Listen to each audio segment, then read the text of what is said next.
HarperCollins and HarperAudio present Totally Popular by Brigid Martin, performed by Frankie Corzo. For Uncle Greg and Aunt Edna.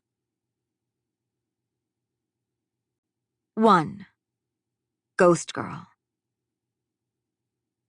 I opened my eyes to the glow-in-the-dark galaxy that peppered the ceiling above me with its soft green light.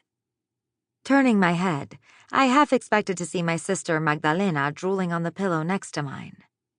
But instead, all that stared back was my emotional support plant, Oscar, sitting on my bedside table with his large googly eyes affixed to the pot that contained him.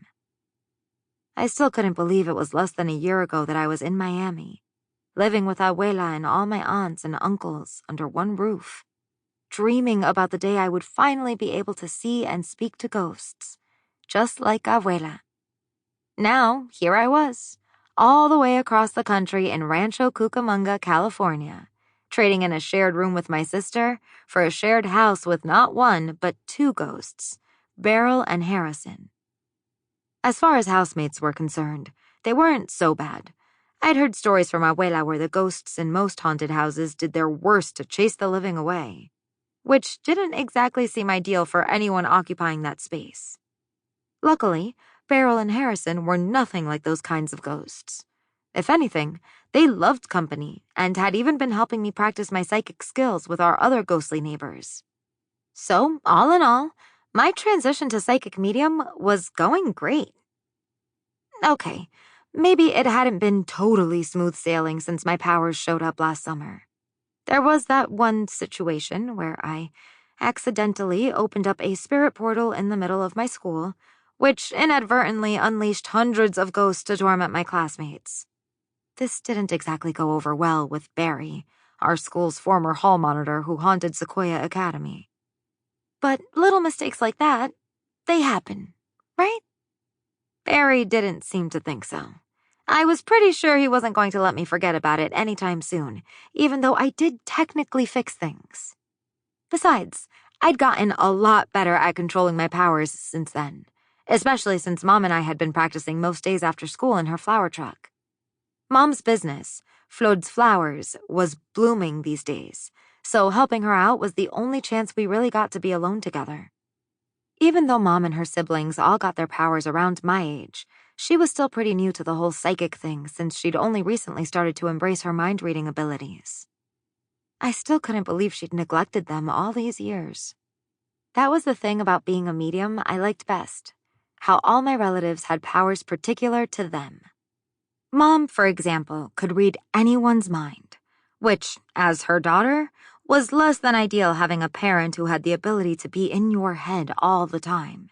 Seriously freaky.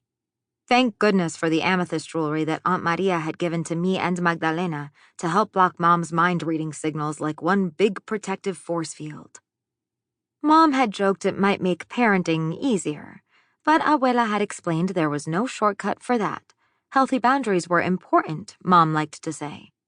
Even so, I never took my necklace off. Anyway, my power came in the form of seeing flowers with certain meanings to help me predict the future. Whether that had anything to do with Mom owning her own flower truck and me being around them since I was super little, I had no idea. The only problem was that they could be a little unwieldy at times. Flowers would just sort of pop up all over the place, which turned out to be majorly distracting, especially when I was trying to pay attention to something important, like my math final. Imagine seeing flowers flying around people all the time. Not exactly something that was easy to ignore. So, I was glad Mom could teach me some deep breathing and aromatherapy tricks for calming my nerves once we figured out that anxiety was my biggest trigger for unwanted premonitions. That explained why they liked to show up at the most inopportune moments, like during a quiz. Now, I was even starting to perform flower premonitions on demand for kids at school. Spirit portal and premonition mishaps aside, having the ability to communicate with the other side came with some seriously cool perks, like having tons of ghost friends. Dustin, a former Sequoia Academy student from the 90s who haunted the greenhouse, was probably my favorite, mostly because his pet cat, Oreo, followed him around everywhere. Sample complete. Ready to continue?